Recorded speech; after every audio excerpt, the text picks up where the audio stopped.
the internal meaning of it and the internal meaning of our journey to the promised land. What's the deep poetic truth there embedded in these stories? Like, that's the beautiful part of stories. Is to teach us something at a surface level, but also, we know really readily that, yeah, there's deeper messages, and that's what we've been looking at with this story.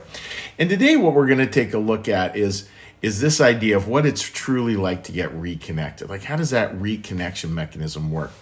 And part of it is remembering that as human beings, we sort of have, and can look at this many different ways. But one is just to see our lives as having three big components, three big buckets. And one is our soul, the deepest part of us. That's where our heart lives, our soul lives, the part that's connected to heaven. Beautiful stuff there. And then at the other side is our earthly sense, our body, our space and time existence. And bridging the two is our rational mind. And I just love, and I'm going to say this a couple of times, I love the idea of the word, the rational mind, because the root there is ratio. That it's really from a Christian New Church perspective, the rational mind is really about figuring out the ratio. Like, how do we take these spiritual things that we know to be true and live them out into this life? And as well, how does this life inform, again, the better angels of our nature? And it all kind of goes together, right? Here we may have a higher form of revelation. Here we have our space and time experience. Revelation should, again, help us to see ways to experience life.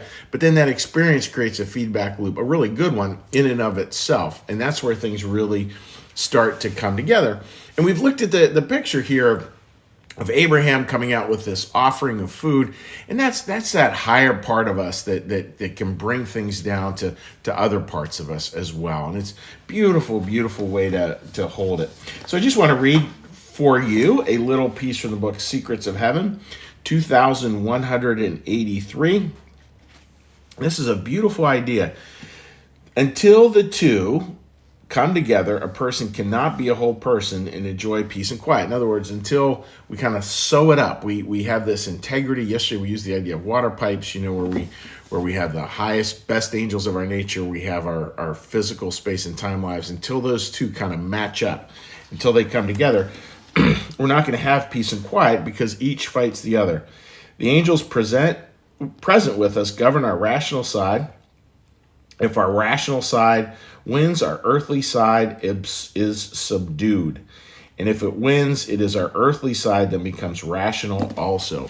And it's sort of old-fashioned language, but I think it makes a lot of sense, right, friends? When we really work at that reconnection thing, we take the beautiful, beautiful thoughts and feelings and those better angels of our nature, and we allow them to help us discover. They become the lens that we start to discover life through. And last night we had a wonderful dinner with some friends, and one of the things we was talking about was how we can hold the question, what do I do next, two ways. And one way is, what do I do next? Sort of terrified. And the other way is, yeah, what can I do next? Very excited. In the spiritual part, most of the time, some of the time it can very appropriately be afraid. But most of the time, it should really be that beautiful sense of discovery. And that's the way the rational mind should be like, oh yeah, I wonder how this looks. Oh yeah, I wonder how we can make this work. Oh yeah, I wonder how we can figure this out. And it's taking those higher places, moving them way down into the very grounded parts of our lives. And when we do that, folks, the beautiful part is we find peace. Now again, notice here, super critical. We find peace, not answers to all things. Bible was clear on this. Like, being a spiritual person does not give you 100% of the answers 100% of the time. It's not it. Life's still going to be incredibly complicated, but we'll be able to see life and be able to just hold it in a very, very different way. And it's the perspective that really matters. It's the perspective of getting reconnected. It's not, again, getting reconnected to all kinds of answers, winning lottery numbers, financial security for all time. Like, none of that is going to be necessarily part of the spiritual life.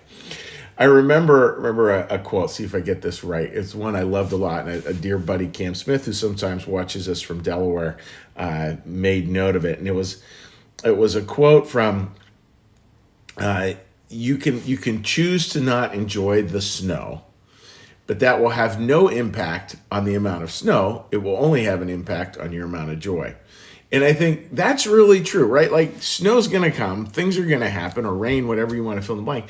And really, our worries, our angstiness about it, it's just not going to have any impact on that. But it will impact whether we enjoy it or not. And that bit, friends, of where we can really take that higher perspective and then use it in this discovery process. Boy, we need that more and more. And it's very easy in times like this where we get so like hand-wringing about misinformation and about, the good and the bad of AI and all these things. Like, just keep coming back to what you know down to your soul, what is true, what you really absolutely know. And live that. That's really your own. I mean, there's disinformation campaigns and there's the opposite. Keep going the opposite way. Come back to the information of what you really know. Allow your rational mind then to figure out how to apply that into the world. And then watch as it gets applied, watch what starts to happen. Allow that to create a beautiful feedback loop right back up to what you know to be true at its very greatest level. And that's what, that's such a good part of life when we can get that circuit going and just watch it spin and see what happens and see how people's lives just get more and more full and rich and loving and humble, all at the same time. It's just a beautiful thing. So friends, this is the wish for you this weekend. May you have a weekend getting reconnected, maybe reconnected with old friends, maybe reconnected with the better angels of your nature. However that is, just like think about that reconnection, figure out a rational way, use your mind to figure out a way to live that into life and just have a great weekend. A very good weekend to you all. So, with that, dear friends, what we're going to do is we're going to take a little breath now. This is where we come in for a soft landing here at New Church Live. What we do is we do a little meditative process here. And I ask you to just join me in it. It takes a couple of minutes, and then we'll say hi to folks on Facebook. So let's all start with just a big breath. And the prayer bow.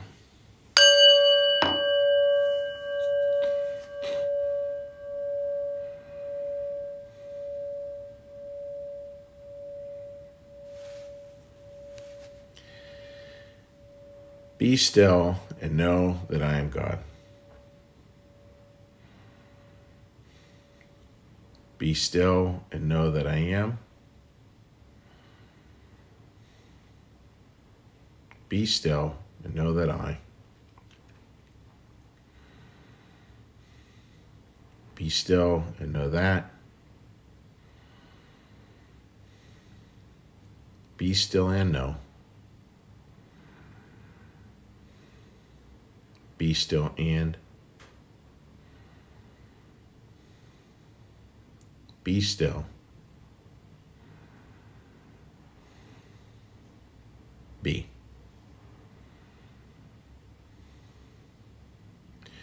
Our Father, who art in the heavens, hallowed be thy name.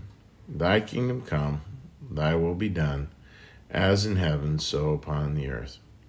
Give us this day our daily bread, and forgive us our debts, as we also forgive our debtors.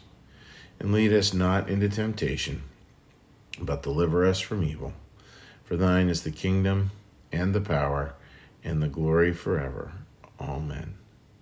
May the Lord bless you and keep you. May the Lord make his face to shine upon you and be gracious unto you.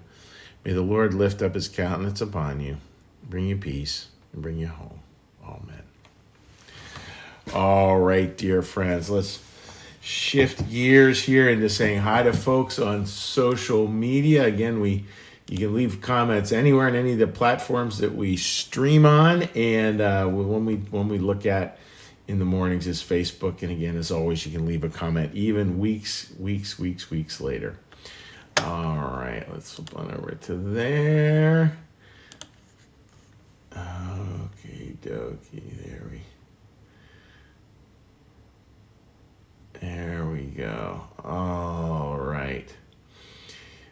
Gabriella, thank you, Chuck. We need the higher perspective. Yeah, absolutely enjoy it. And isn't it interesting, right? Like that, because it gets so disheartening. Like the misinformation stuff is just like, oh my goodness. Anytime somebody says anything now, I feel like I got to double check it. But this is where we can do our work, right? Like, Lord, let it begin with me. And that can really come back to how do we keep on touching back to keeping first things recognizably first. So that's a great point. Sherry, good morning. Enjoy the upcoming weekend. Well, same to you, my friend. I hope you have a wonderful time down there in Tennessee. Marcus, good morning to you, buddy. Hope you're doing well. So, friends,